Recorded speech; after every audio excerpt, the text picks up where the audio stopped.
You are the light at the end of the tunnel. I am the light at the end of the tunnel. But before I can be the light at the end of the tunnel, I got to go through the tunnel. So I want to talk about just some learnings that I have been getting this last week. And let me say, the tunnel for me represents darkness. It represents discomfort. It represents the challenges, growing pains, difficulties in life that honestly sometimes it's easy to forget about when you're on a journey. And so I found myself not just in the tunnel, but underneath the tunnel.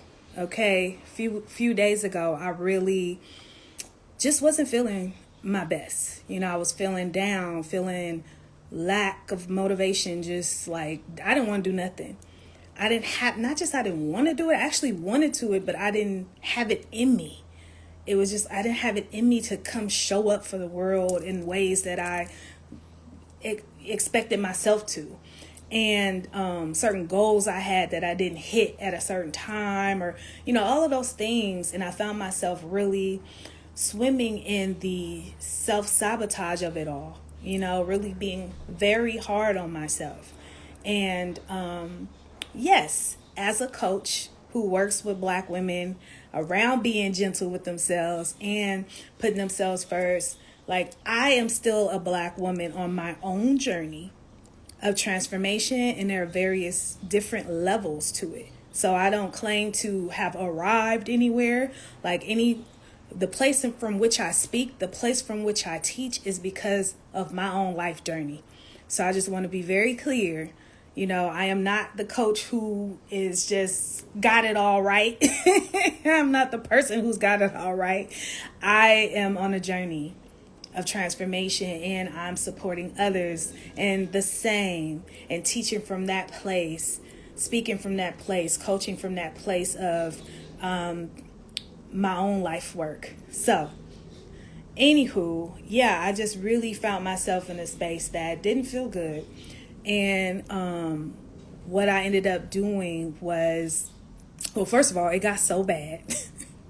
The self-sabotage. You ever have that inner talk, that inner critic that's just like on that hamster wheel, just telling you all the things you really don't want to hear, but it's just so loud. It got so bad to the point where I realized I was in that spiral.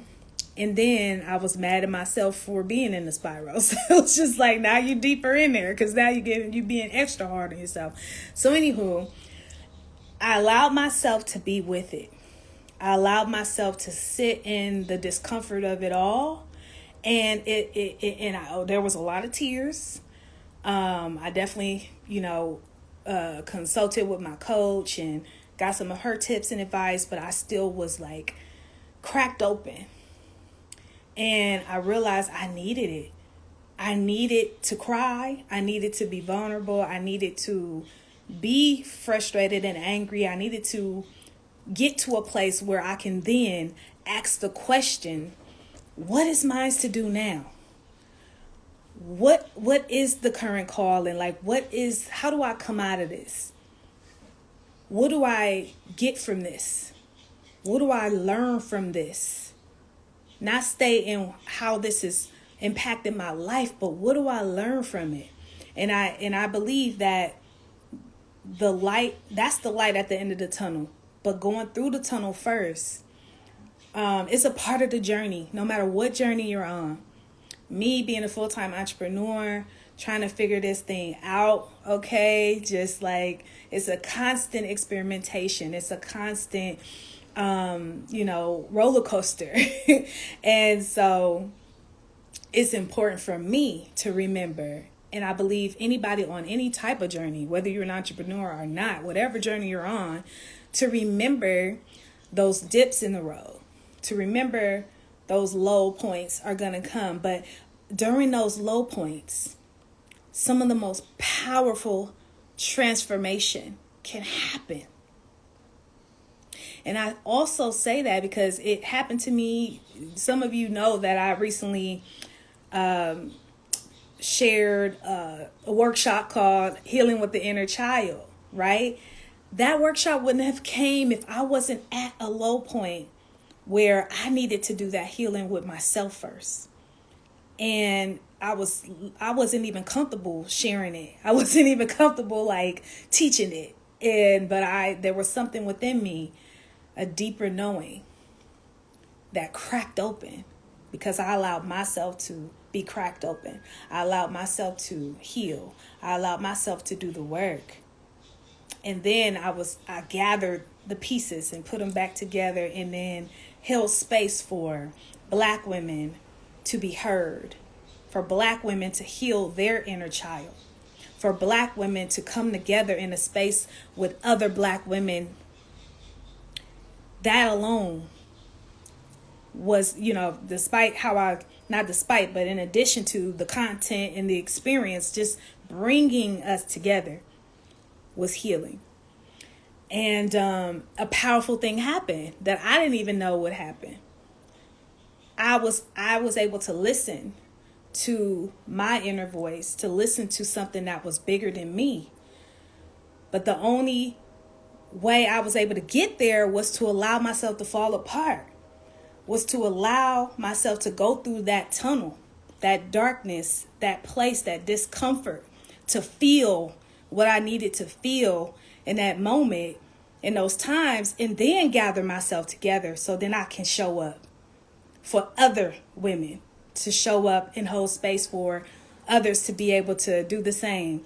So you are the light at the end of the tunnel. I am the light at the end of the tunnel. But let's not forget, you have to go through the tunnel to get to the other side. No matter where you're going in life, the lows are part of the journey as well as the highs are. And so I just wanted to, that was on my heart because now I'm on the other side. I done came through the light and I know it's going to be another tunnel I got to go through. But each time I go through that tunnel, each time I allow myself to crack open, each time I am transforming my own journey, I get to bring it forth because that's my calling. So now I understand it. But when you in it, it's kind of hard to see why you in it. But just be with it. Be with it and move through it in time. And you'll understand your why. You'll understand why you went through that experience or that situation. Hi, sis. We appreciate you holding space. Yes. Hey, self-care boss. So, yeah, I just wanted to share that was on my heart.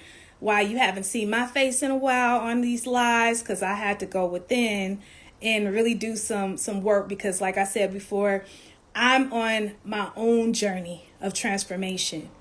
And that's where I teach from. I teach from my life. Because I know I'm not alone. So, yeah. And the other thing I didn't just stay in the self-sabotage and stay in the darkness. I also reached for my tools.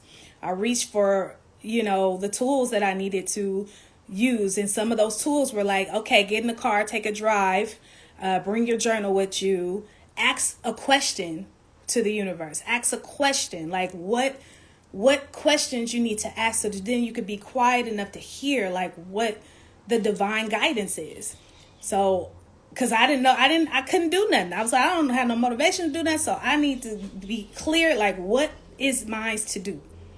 And sometimes it's just to be still and listen.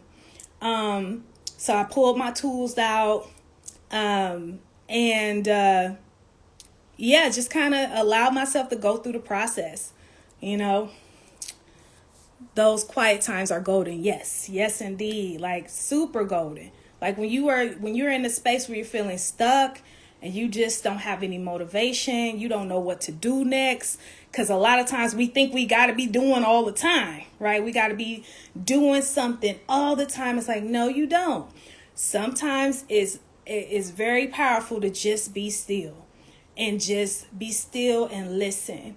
to what's next for you, and you don't have to necessarily move on it right away. You'll feel it. You'll know when it's time to like show up and come up out of that space, come up out of the darkness, come up out of the tunnel, because the light is on the other side. And it really is you. You the darkness, and you the light. You know, it's the whole journey. It's you. It's just like, for me, I'm saying this for you listening, and also for myself, that the darkness is a part of the journey. It's a part of it. Self-Care Boss says, impeccable listening like Queen Afua's book. Yes. Yes, Queen Afua. Yes. I love Queen Afua. As you can see, I have her sacred woman behind me, always giving me that energy and that reminder and that encouragement, and just the power of that just being here behind me, like she got my back. So yeah, I just want to come on and speak and let Spirit speak through me, and to remind you and to remind myself to be gentle with yourself in the process. And, no matter what you are moving through, growing through, like the growing pains, they are discomforting. It's not going to always feel good. But on the other side of that, you know, like for me, I'm a crier. I'm a water sign. I cry. But when I cry, there's so much power in my tears. When I cry, there's so many breakthroughs that happen. You know, like I'm literally cracked open so that I'm able to receive the divine messages for me, or what's next for me. But I have to go through the darkness. I have to go through the unknown. I have to not necessarily be comfortable with it, because it's going to be times where I'm not comfortable. But I have to trust that on the other side of the tunnel, there's the light. And the light sometimes is the lesson that you get from your experiences, and what's yours to then, once you get it for you, to share with the world. Because it's not just for you. We don't just go through what we go through, or grow through what we grow through for ourselves. It's to then be shared. So, hence why I'm on this live. And yeah, I also wanted to just give a gentle reminder. I'm rocking my Be Gentle with Yourself t-shirt. If you need that gentle reminder, you can get it through a t-shirt. You can click the link in my bio. I also have posters of powerful affirmations for Black women who are tired of being strong, who just need that reminder that it's okay, that you are enough, that you are supported, that you are capable, that you are valuable. You know, all of those things. If you just need those gentle reminders, it's free. It's free.